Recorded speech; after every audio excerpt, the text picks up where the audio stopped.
Bonjour à toutes et tous, merci de nous rejoindre. Vous êtes formidables et nous sommes sur France 3 Hauts-de-France. Est-ce que vous écoutez souvent du tuba ?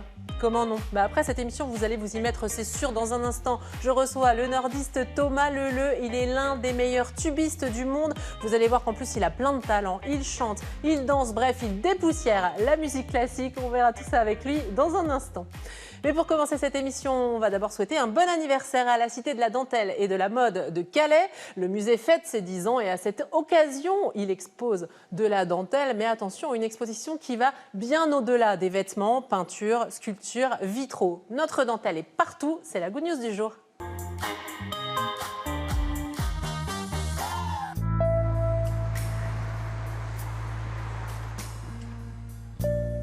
Ans que la Cité de la Dentelle et de la Mode a ouvert ses portes à Calais. 10 ans de jeux de lumière et de transparence où la dentelle se plie à toutes les fantaisies. Pour célébrer cet anniversaire, la Cité présente un nouvel accrochage, dentelle, etc. 30 œuvres de créateurs installés ou natifs des Hauts-de-France. On s'est rendu compte que les créateurs contemporains nés ou installés dans la région étaient consciemment ou inconsciemment inspirés par cette matière et que ça se traduisait dans leur travail sous différentes formes. Céramique, papier découpé, peinture, art de la table, vitraux, sculptures lumineuses, la dentelle s'immisce dans toutes les formes d'expression. Je voulais représenter aussi la puissance industrielle en fait, de la dentelle, là en fait, par l'imitation en fait, des cartons jacquard. Et également en fait, tout ce qui est coupe féminine. Donc je suis parti sur le plexi en fait, pour la transparence, pour la légèreté. La dentelle, source intarissable d'inspiration. L'exposition Dentelle, etc. est visible jusqu'au 1er mars 2020. Notre acteur nordiste préféré revient dans une comédie hollywoodienne aux côtés de Jennifer Aniston, l'ex-star de la série Friends. Il interprète le rôle d'un policier qui enquête sur un meurtre qui a lieu à bord d'un paquebot de croisière. En attendant la sortie du film sur Netflix le 14 juin, je vous propose de découvrir un extrait de la bande-annonce dans le buzz du web.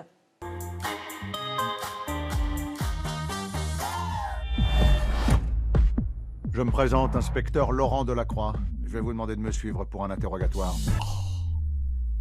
Pourquoi son rond de fumée est aussi réussi? Comment il fait ça? Vous avez remarqué quelque chose qui sortait de l'ordinaire? Les Américains. Mais on est innocent. On est victime d'une machination. On fait les choses à deux, alors s'il te plaît, on peut essayer de résoudre ça ensemble? C'est comme nos cadavres à la bibliothèque. Qu'est-ce qui se passe aux cadavres à la bibliothèque? Ils se font tuer. D'où les cadavres à la bibliothèque. Si vous devez retaper votre appartement et que vous n'êtes pas bricoleur, l'association beauvaisienne Itinéraire peut vous venir en aide puisqu'elle aide les gens à restaurer leur logement à moindre frais. Et justement, Christelle a décidé de prendre des cours de bricolage grâce à cette association dans le triple like. Si comme moi vous pensez que c'est une pelle à tarte, que vous avez des revenus modestes, sachez qu'il existe l'association Itinéraire à Beauvais qui vous aide à bricoler chez vous. C'est notre triple like du jour.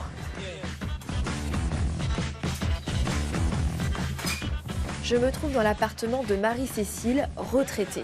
Depuis 1982, elle n'a jamais pu engager de gros travaux. Avec l'association Itinéraire, c'est désormais possible. Cela s'appelle de l'autoréhabilitation. Accompagnée, c'est mon premier like. Je la retrouve avec son accompagnateur Frédéric.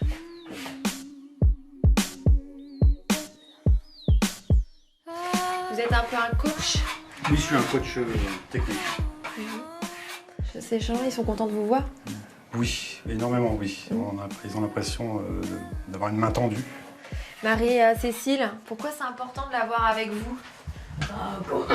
Comme ça, j'apprends. C'est difficile? Un peu. Vous comprenez que ça soit important que vous participiez? Ouais. Comme ça, plus tard, je saurai le faire. Alors, qu'est-ce qu'il faut refaire dans cet appartement? Alors là, il y a la cuisine, la salle de bain et le couloir. Beaucoup de travaux? Beaucoup de travaux, oui. Ça représente à quel coût par pièce? Alors par pièce, c'est 60 € par pièce. Vous avez choisi la peinture? Ouais. Quelle couleur? La cuisine, c'est blanc et violet. Prochaine étape. Ouais, prochaine étape. Cette action, elle a un double effet. Quand on embellit son logement, on embellit sa vie. C'est mon deuxième like. Vous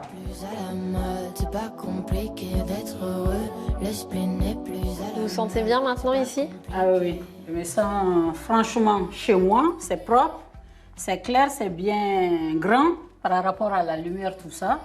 Je quitte même plus chez moi. À part le travail, je me sens vraiment bien ici. Vous nous montrez votre chambre? Ok, il n'y a pas de souci, madame, venez. Eh bien, celle-là. Très jolie. Alors ici, vous avez fait l'enduit et la peinture.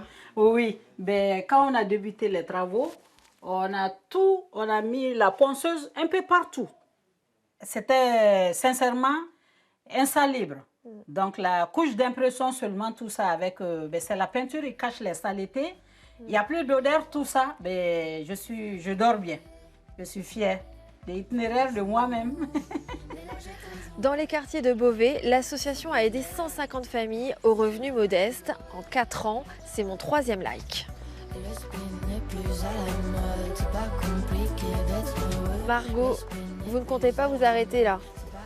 Non, nous avons le projet pour 2019 de développer l'autoréhabilitation accompagnée sur les 2 tiers ouest de l'Oise. Quels sont vos partenaires? Nos partenaires sont essentiellement les institutionnels, donc le conseil départemental en grande partie, mais aussi l'État, le CGET, l'agglomération du Beauvaisis et le conseil régional des Hauts-de-France. Donc combien de familles par an maintenant? Vous augmentez le nombre de familles aidées ou là, vous stabilisez? Non, on augmente. Pour 2019, nous sommes sur 80 chantiers d'autoréhabilitation à l'année. Si vous voulez aider cette association, vous pouvez être comme moi, stagiaire, sinon ambassadeur. Quand vous êtes aidé, eh bien vous pouvez aider en retour sur un autre chantier. Bon, c'est pas le tout. Moi, je vais aller mettre la main à la pâte. Enfin, pas à la pâte à pizza, hein, vous m'avez compris. Mais voilà Christelle, une idée pour un prochain triple like sur la cuisine. C'est l'heure d'accueillir notre invité du jour. Je vous le disais tout à l'heure, c'est l'un des meilleurs joueurs de tuba du monde. C'est surtout l'un des seuls tubistes à s'être relancé dans une carrière solo. Il dépoussière la musique classique. Thomas Leleu, bonjour. Bonjour. Ça va? Ouais, très bien. On est bien sur ce plateau, avec plaisir. Et vous êtes venu avec $1, si je ne me trompe pas. Je suis venu avec $1 et en fait c'est le premier dollar que j'ai eu en main lors de ma première tournée américaine. C'était en 2013 et il paraît que ça porte bonheur. Du coup, je l'ai gardé jusque-là, mais voilà, aujourd'hui, il vous appartient. Merci beaucoup. Première tournée américaine 2013, c'était juste après la victoire de la musique. Oui, exactement, c'est ça. Avoir une victoire de la musique en soliste tuba, ça a changé vos perspectives? Oui, ça a changé le regard des gens sur le tuba. Ça m'a permis de vraiment lancer ma carrière. Ça a été un véritable tremplin. Et ça a permis aussi de considérer le tuba un peu plus comme un instrument soliste. Et voilà, ça permet d'ouvrir des portes, évidemment, et de rencontrer des gens et d'aller... c'est un accélérateur de carrière, je dirais. Voilà. Alors, vous sortez votre deuxième album, Stories, on en parle, mais d'abord, on écoute un extrait.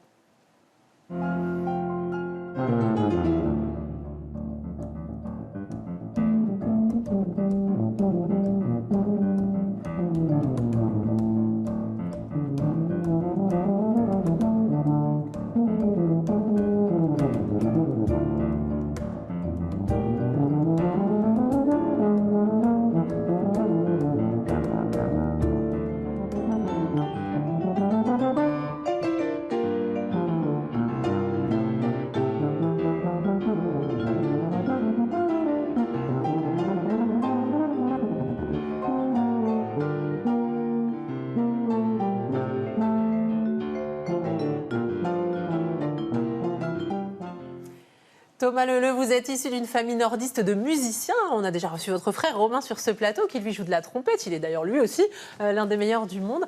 Pourquoi le tuba? Le tuba, il n'y a pas de hasard. On est d'une famille donc, de musiciens et mon père est tubiste. Et j'ai insisté pendant de nombreuses années pour qu'il finisse finalement par accepter de me faire débuter. Pourquoi il ne voulait pas? Il ne voulait pas parce qu'on s'est toujours très bien entendu, mais on a toujours eu un peu des rapports parfois un peu conflictuels, un petit peu difficiles. Il ne voulait pas vous enseigner. Et voilà. Ouais. Et c'est difficile justement de concilier le fait d'avoir son papa et qui joue en même temps le rôle de professeur. Et voilà, il me disait des choses parfois que je n'avais pas forcément envie d'entendre en tant qu'élève, tout à fait comme les autres. Il a bien fait finalement. Et il a bien fait, Voilà. Aujourd'hui, votre but, c'est de dépoussiérer la musique classique ou en tout cas l'apporter au plus grand nombre? Ouais, c'est ce que j'essaye de faire depuis maintenant un peu plus de 10 ans. Et c'est d'amener à la fois la musique classique, parce que c'est ma colonne vertébrale. Je viens du milieu classique et j'ai une formation classique. Mais j'ai toujours été passionné par les musiques du monde, par les musiques actuelles, par le jazz, par le spectacle, l'entertainment américain. Et c'est vraiment ce qui m'a donné envie de faire ce métier. Et aujourd'hui, c'est de concilier tout ça et de montrer qu'en fait, il n'y a aucune frontière, et il doit y avoir aucune frontière entre les musiques et qu'on peut absolument tout faire. Alors, justement, vous avez créé un spectacle, puisque ce que vous dites s'y prête bien. Vous mixez la bossa nova, la pop, le rock, la salsa, une musique arménienne avec la musique classique. Ça, c'est important pour vous? C'est très important. Et dans ce spectacle qui s'appelle The Tuba Strip, en fait, au milieu de ce spectacle, il y a un tableau classique, un récital tuba et piano. Et en fait, le public qui vient découvre à la fois ce qu'on peut faire avec le tuba, mais en fait découvre qu'on peut aussi venir du milieu classique et s'amuser en jouant d'autres styles de musique. C'est ce que j'ai voulu montrer dans ce spectacle. Alors, vous jouerez ce spectacle chez nous le 27 septembre à Lesquin, près de Lille, dans le cadre du festival Brass Open. Et dans ce spectacle, il chante, il danse, il joue du tuba, bref, la totale. On regarde un extrait.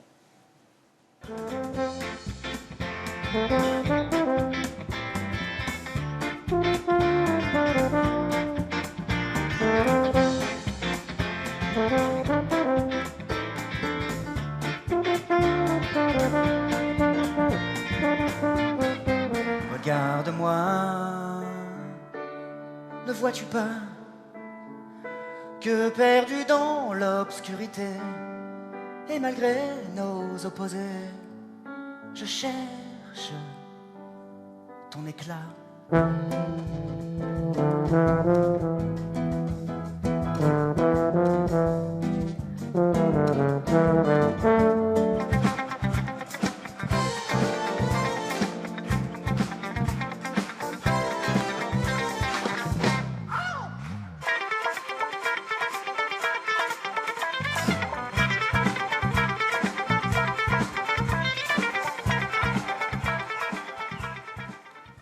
En fait, il faut vous appeler Thomas Leleu, Patrick Bruel, Michael Jackson.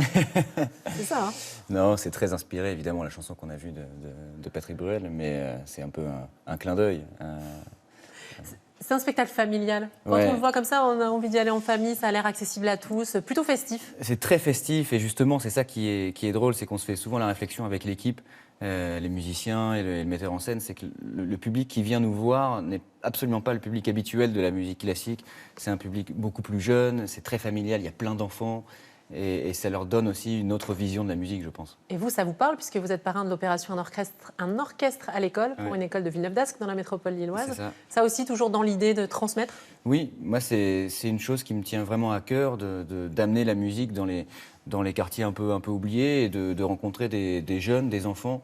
Que chacun ait accès à un instrument un jour? Exactement, accès à un instrument. Et oui, et leur donner aussi l'envie et de pousser la porte d'une salle de concert ou d'un opéra même. Vous êtes nordiste, je le disais, mais installé à Berlin. Vous êtes venu exprès pour nos téléspectateurs. En Allemagne, c'est pas pareil, le rapport à la musique et à la musique classique. Je crois que l'Allemagne, enfin j'en suis sûr d'ailleurs, l'Allemagne c'est le pays de la musique. Voilà, ils ont une histoire musicale, artistique juste incroyable. Et d'ailleurs, il y a cette anecdote que je raconte souvent, c'est quand je me balade, quand je suis dans un aéroport en France, on me demande si j'ai un tam-tam ou un djembé, même une guitare parfois. Une guitare, et en Allemagne, on me dit vous êtes tubiste, est-ce que vous avez déjà joué Wagner, Shostakovich, la 5e de Tchaïkovski? Oui, ça fait partie de la culture. Ça fait vraiment partie de la culture, et c'est ça qui est plaisant là-bas. C'est que faire du tuba, un instrument soliste, n'est pas quelque chose d'exotique, et faire de la musique classique n'est pas quelque chose aussi d'extraordinaire. Voilà. C'est ce qui fait en partie que vous êtes installé là-bas? Oui, il y a eu des raisons personnelles, mais c'est aussi un bonheur de vivre dans cette ville absolument incroyable et très inspirante, parce qu'il y a vraiment de la place à la création artistique et musicale. La vie culturelle est ultra intéressante. Et moi, c'est ce qui me plaît. Et après, évidemment, en France, il y a plein de villes très culturelles. Lille en est une, évidemment. Mais Berlin, c'est très particulier. Et puis, il y a aussi l'histoire de cette ville et de ce pays. Voilà. Donc, tout ça me parle. Et voilà, c'est pour ça que j'adore vivre à Berlin. Et je le disais, vous êtes l'un des seuls tubistes à vous être lancé dans une carrière solo, donc avec ce deuxième album. Et pour vous, ça fonctionne? Oui, alors évidemment, quand j'ai commencé à faire des concerts en soliste il y a 10 ou 12 ans, si j'avais écouté tous ceux qui me déconseillaient, qui me disaient « mais qu'est-ce que tu veux faire avec un tuba, il n'y a rien à faire, c'est pas un instrument soliste », j'aurais arrêté. Et en fait, je suis assez pugnace et je pense être quelqu'un d'assez audacieux. Et finalement, j'ai suivi mon chemin et j'ai aucun regret parce que ça fonctionne très bien et je suis très heureux. Après, c'est un métier très difficile, c'est un milieu très hostile aussi, c'est pas un milieu facile, le milieu de la musique, mais voilà, moi, ce qui me plaît, c'est de créer des projets, de sortir des sentiers battus, et voilà, c'est ma passion. Et vous en vivez. Pas facile de vivre de la musique, vous dites. Est-ce que vous croyez qu'on peut vivre en ramassant des canettes dans la rue, des canettes pour aller récupérer des sous? À votre avis, possible ou pas possible? Vrai ou pas vrai? Non, je sais pas. À Berlin, il y en a qui le font. Il y en a qui le font. Et en Belgique aussi, chez nos voisins belges, on peut gagner de l'argent en ramassant des canettes dans la rue, histoire d'y voir plus clair. Marie-Noël décrypte cette info rien que pour vous dans Askip. À ce qu'il paraît, en Wallonie, on peut gagner des sous si on rapporte ses canettes à la mairie. Et là, vous allez me dire, encore une histoire belge. Mais non, enfin, un petit peu quand même. C'est l'association Wallonie Plus Propre qui a eu l'idée de ce projet pilote et ça va durer 2 ans. En gros, vous rapportez les canettes et on vous file un bon d'achat à dépenser dans les commerces du coin. Banco! En 4 mois sur 2 communes, 150 000 canettes ont été rapportées. Bah oui, pas folle la guêpe. Bon, c'est pas foufou non plus, hein. 5 centimes par canette, 5 € pour 100 canettes. Ouais. Vous vous dites, pour devenir riche, va quand même falloir boire beaucoup. Mais allez, un effort! Sauf que non, parce que ce n'est pas une consigne. Bah non, sinon rien de nouveau, non. Ce projet, c'est une arme pour lutter contre les déchets sauvages. Parce que c'est désagréable, hein, toutes ces saletés qui traînent par terre. Et puis, ça coûte cher à ramasser. 80 millions d'euros par an en Wallonie. Bref, l'idée, c'est de rapporter les canettes trouvées dans la nature. Donc si vous buvez votre canette à la maison, vous continuez à la mettre, hop, au recyclage, dans le sac bleu. Oui, mais alors, comment ils font la différence entre les canettes trouvées dans la nature et les canettes qu'on a bu chez soi? À l'association Wallonie Plus Propre, c'est Valérie Cartiot qui s'occupe du projet. On l'appelle. Madame Cartiot, comment on peut savoir si ça a bien été ramassé dans la nature? Effectivement, vous l'aurez compris, c'est très difficile de faire cette différence. Maintenant, on a effectué un comptage des canettes dans les rues des communes participantes avant le projet. Et il y aura des comptages qui seront effectués pendant et après le projet.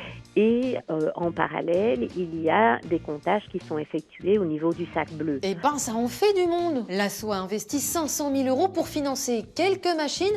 Mais sinon, eh bien, ce sont les 24 mairies participantes qui mettent à disposition leurs employés. Et 1, et 2, et 3, et 4. Bon, on verra au bout de 2 ans ce que ça donne. En tout cas, vu qu'on est limité à 200 canettes par mois, vous n'allez pas gagner plus de 10 € pour faire du business. C'est pas gagné, enfin je dis ça, je dis rien. Voilà, ça existe, mais c'est pas une affaire de business. Thomas Leleu, on voyait tout à l'heure que vous vous êtes inspiré de Patrick Bruel pour votre spectacle Tuba Strip, et vous m'avez dit que Patrick Bruel, c'est votre modèle quand même. En fait, depuis que je suis tout petit, je sais pas, quand j'étais petit, j'avais un petit magnétophone et j'avais la cassette d'Alors Regarde. Et je l'écoutais, mais en boucle, je l'ai piqué à ma mère d'ailleurs. Déjà la cassette, c'est daté. Voilà. Et je l'ai écouté, mais pendant des années. Et je sais pas, j'ai toujours eu une certaine admiration pour. C'est un homme qui réussit tout en fait. Ouais, mais c'est ce qui est sympa quoi. C'est voilà, il est acteur, un superbe acteur, un super chanteur, joueur de poker. Il paraît que son huile d'olive est délicieuse. Donc voilà, mais j'aime le personnage, j'aime le rapport qu'il a au public en tout cas. Et c'était son anniversaire hier. Il a eu 60 ans. Patrick, si tu nous regardes, bon anniversaire. N'hésite pas à venir sur ce plateau. On aimerait bien te recevoir. Votre inspiration, l'Amérique du Sud. En fait, vous êtes à cheval sur 3 pays, on va dire. Ouais. La France, l'Allemagne et l'Amérique du Sud. Ouais, en fait, la France, évidemment, ma terre natale, l'Allemagne, ma terre d'accueil. Après, l'Amérique du Sud, ce sont les musiques qui me plaisent, et cette culture musicale, tout est lié à la danse, et c'est très ancré, et ça fait vraiment partie de leur culture, et c'est ce qui est très intéressant. Ils n'apprennent pas, moi j'avais pris des cours de salsa quand j'étais ici, au lycée à Lille. Quand je suis arrivé là-bas et que je les ai vus danser, j'aurais demandé est-ce que vous avez pris des cours de danse? Ils m'ont rayonné, ils m'ont dit mais bien sûr que non, c'est inné, on danse depuis qu'on a 5 ans. Donc c'est ce que j'aime en Amérique du Sud, c'est cette spontanéité qu'ils peuvent avoir dans la musique et dans la danse. Vous avez un petit mantra, chance, courage, volonté, facilité. Vous répétez ça à longueur de journée ou avant de monter sur scène? Je me le suis répété pendant des années. Et les moments où j'ai quelques doutes, parce qu'une carrière de musicien, évidemment, on a quelques doutes parfois, je sais quelque chose, c'est une phrase à laquelle je me raccroche et qui me permet de me motiver un petit peu. Voilà.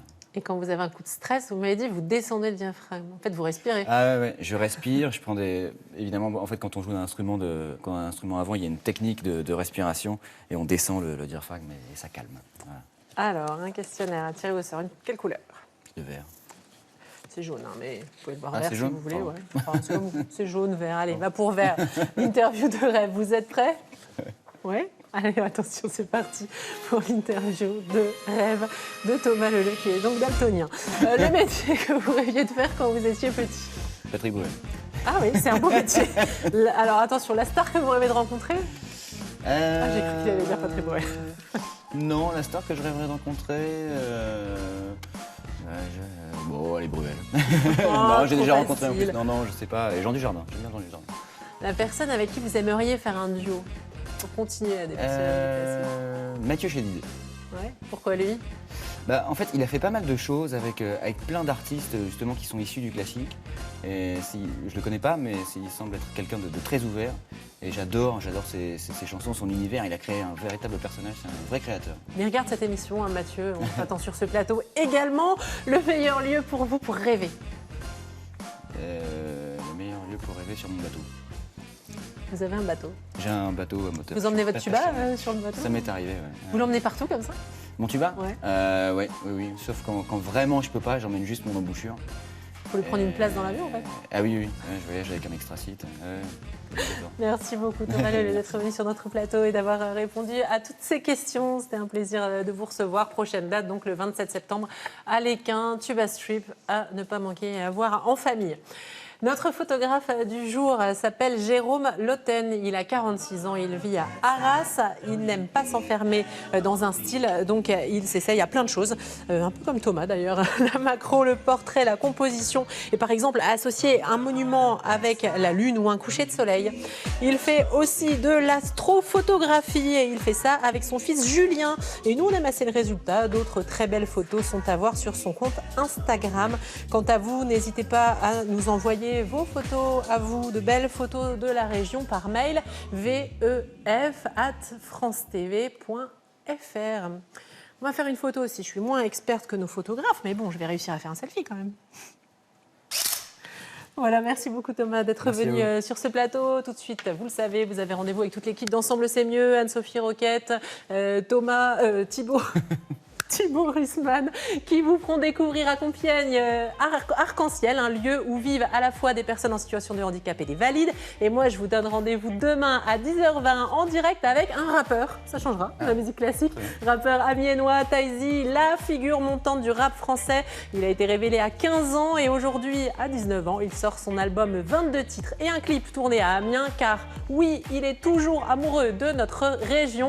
À demain, 10h20 et très belle journée sur France 3 Hauts-de-France. Bye bye.